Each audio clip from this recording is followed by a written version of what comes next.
Powered by the Montana Television Network. This is the 10 o'clock news on Q2, Montana's news leader. Good evening. Thanks for joining us tonight. I'm Russ Riesinger. Montanans will have a lot to vote on in November, but will that include deciding on whether or not to legalize marijuana? Well, time ran out today for the groups that have been scrambling to collect signatures to get ballot initiatives before Montana voters this fall. MTN's Jonathan Ambarian reports on the measures attempting to qualify for the November ballot. On Friday morning, representatives with New Approach Montana brought 4 boxes into the Lewis and Clark County Elections Office. They contain dozens of pages of signatures on petitions to put a pair of marijuana legalization measures on the ballot in November. We're excited about this part of the process. It's been a long time coming. Friday was the deadline for initiative supporters to submit their signatures to election officials. New Approach says they turned in about 130,000. 50,000 on a statutory initiative to set up a recreational marijuana system in Montana, and 80,000 on a constitutional amendment to let the state prohibit sales to those under 21. The measures need 25,000 and 50,000 respectively to be certified in order to qualify. So it's really exciting to see that kind of broad support and just to see the great number of people that support this policy. The COVID-19 pandemic forced major changes in the campaigns to qualify initiatives this year. New Approach gathered many of its signatures in person, using masks, single-use pens, and other health precautions. MT Cares, a group supporting a renewable energy initiative, asked supporters to print out petitions and mail signatures to the counties. Because of that, they don't have an estimate on the final number of signatures. Organizers say they remain hopeful, but regardless of whether the measure qualifies, they feel they've brought attention to energy issues. Utilities here must realize that 66 senior citizens pitching in less than $2,000 in their time to gather signatures so their kids and grandkids do not have a future that becomes too hot for them to fix have changed the world here in Montana. All petition signatures needed to be turned in to county election offices by 5 p.m. Friday. Election administrators will now have 4 weeks to determine whether each signature is from a registered voter in that county and whether the signature matches the one on file. The Montana Secretary of State's office will make its own check later this summer, then certify which measures got enough confirmed signatures to go onto the ballot. Yeah, we're confident that we've got a good buffer, and so that the verification process will go forward and we'll come out of that on top. In Helena, Jonathan Ambarian, MTN News. Well, in addition to the overall number of signatures, initiatives must also receive a minimum number in at least a third of Montana's legislative districts to qualify. New details about the Billings man killed in a shootout last night. 6 federal officers exchanged gunfire with the man as they tried to take him into custody for an alleged murder.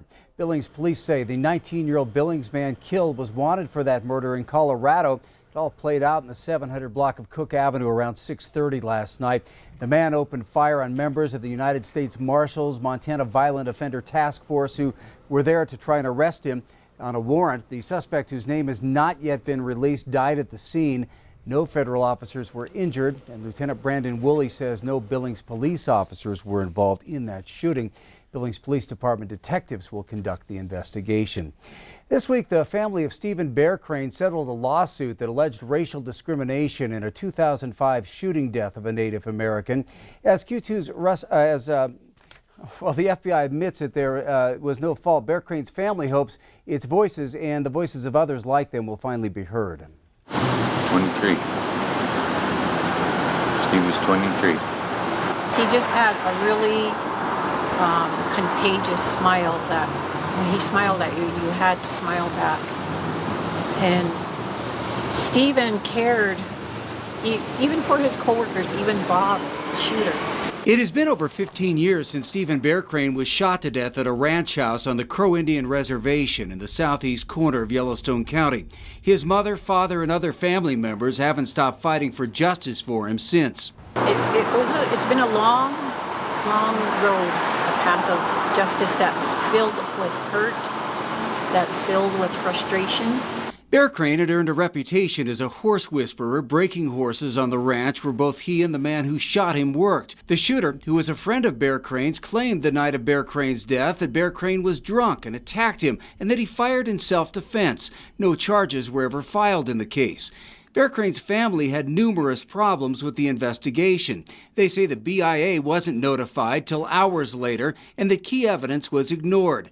And in an affidavit, another ranch hand claimed she was told that a knife had been planted and that when she tried to tell the FBI agent what else she knew, he put the blame on Bear Crane, saying, quote, "Indians can't hold their liquor." I was angry. I was angry for him not wanting to listen, for him already having his mind made up. We had to pursue this because of that. Bear Crane's family will now get a chance to meet with high-ranking officials from the U.S. Department of Justice and the FBI under the settlement to finally voice their concerns. A face with a voice, I think, will say much more and let them know, that wrong was done to us and you can't take it back, but you can move forward and help other people. That's what our goal's been, was to help others so they don't have to go through what we did. Bear Crane's family says their ultimate hope is that there would still be charges filed in this case, but after many years of frustrations, they say they're grateful to have their voice heard finally. Well, today, confirmed active cases of COVID-19 hit triple digits across Montana. State health authorities reported 11 new confirmed cases today. Bighorn County and Rosebud County each report 2 more confirmed cases. And Gallatin County added another 6. This brings the total to 110 active cases throughout the state. As free testing moves forward across the state, a reminder that Riverstone Health in Billings will be providing free COVID testing. That'll start tomorrow morning at the upper parking lot of Metro Park. Now, only people who do not have symptoms of COVID-19 will be tested. Testing starts at 9 in the morning. It'll go until noon or until they run out of tests. This will be a self-test. People will insert the swab in their nose, spin it around, then a healthcare employee will take it. And this is a first for the county. Anyone who wants the test can get one. I think people who have been in potentially risky situations. So if they've been to a large rally or a large gathering recently, if they've been out of state, if they've had guests from out of state who have come to visit, this happens to a lot of us who live in Montana in the summer, that's a good chance to find out if someone might be infected, and we can catch it early and prevent a possible outbreak. Well, it will take about 1 to 2 weeks to get those results. All right, turning to Chief Forecaster Bob McGuire now. And Bob, sounds like we got a nice present for the fathers out there. Oh, It's going to be a good-looking weekend. Weather's going to be nice. Of course, one of the main gifts we've always gotten through the years of Father's Day is the Father's Day tie. So we made a graphic out of the Father's Day ties, and here you go. Of course, Father's Day is on the 21st of June, this Sunday. So here come your ties, and take a look at how this is going to shape up. I think at 10 a.m. we're probably going to see some scattered rain showers early in the morning, then partly cloudy skies by 10 a.m., 68 degrees, mostly sunny skies at 2 o'clock, and then by 6 p.m. you could see some spotty rain showers moving in, but then I think sunny skies after that, and 77 degrees at 6 p.m. as well. So that's the way these things are shaping up on Father's Day. Then after that, the weather really starts to shape off very, very nicely as we head into the rest of next week. We'll chat more about that coming up in a few more minutes. Russ? Thank you, Bob. Despite a recent spike in cases, Oklahoma's Supreme Court ruled this evening that President Trump can go ahead with an indoor rally tomorrow without requiring face masks. Tomorrow's Tulsa rally will be the largest gathering in the U.S. since the pandemic began, with as many as 19,000 expected to attend. That event was originally scheduled for tonight, but was moved as millions of Americans celebrate Juneteenth. Hundreds have already lined up for the first-come, first-served rally, and more than 100,000 people are expected for the entire weekend of events. 250 National Guardsmen and more than 200 state troopers will also be on hand, along with local police and sheriff's deputies. Here is some encouraging news to report tonight as the state unemployment rate fell nearly 3% in May following the reopening of the state. The May unemployment rate was 9%, a little more than 4% below the national unemployment rate. On top of that, Montana had the 3rd fastest payroll growth in the nation last month and the 7th lowest unemployment rate in the country. Pandemic-related unemployment in the state peaked in mid-April, but since then, close to 29,000 Montanans have returned to work. However, the May employment estimate is still around 44,000 jobs fewer than the pre-pandemic peak. Well, COVID-19 has limited live music, but tonight some local groups got together, Calvin and the Cold Cars and Matt Strawn and the Hoot Owls, and played with social distancing at the drive-in. Q2's David J. has more on Flatbed Friday night from the amusement drive-in there in Laurel. No movies on the big screen tonight, but we'll see a couple of bands up there from a flatbed truck. So these two bands haven't had much of an opportunity to do live concerts since the COVID-19 stay-at-home closures. This is one of the more exciting setups I've ever seen. All the vehicles parked in here, everybody facing us, just waiting for live music. Not as many people as we played for, but certainly the most fun I've ever had doing this. Tailgates down, lawn chairs in the back of trucks, coolers out kind of thing, which is what I feel is very Montana.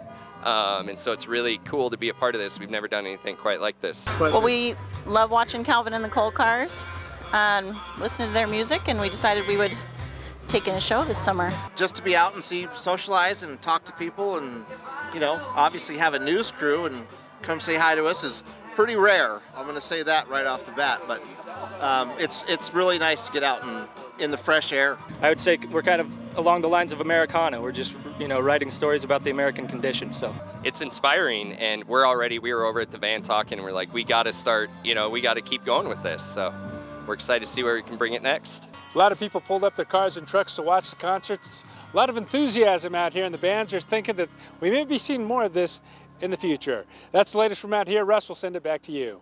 All right, thank you, David. Amusement Park drive-in owner Riley Cook also says he would be open to more concerts. Still to come on tonight's 10 o'clock news, more music. A 70-year-old Billings tradition moves forward. We'll take a listen to a patriotic symphony in the park.